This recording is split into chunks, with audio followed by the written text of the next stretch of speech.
Right click on the vCenter server, go to vRealize Orchestrator, and you can either run a workflow or schedule a workflow if you want to run it later, maybe during the day, afternoon, on the weekend when you're not in the office. But for now, we just run the workflow. We need to select the workflow that we want to run, in this case update VCSA. And we need to wait a little bit. The workflow connects to the vCenter server and pulls the available patches for installation.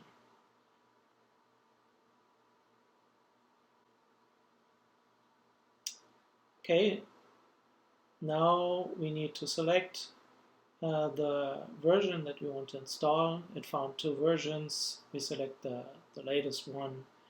We have the options of creating a snapshot, take a backup.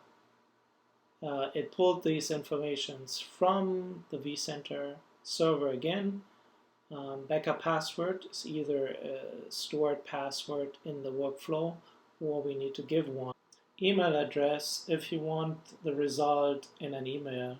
Ignore help for services if we want to ignore any of the help for services failures and continue to run the workflow. But now we just accept the defaults as is, as we want a one-click update and click run.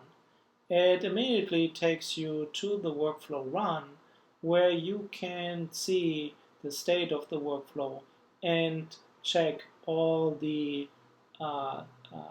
log events that the workflow runs. But we can also check any events that we are logging for the virtual machine in the event log. So we are going back to the virtual machine in monitor and events.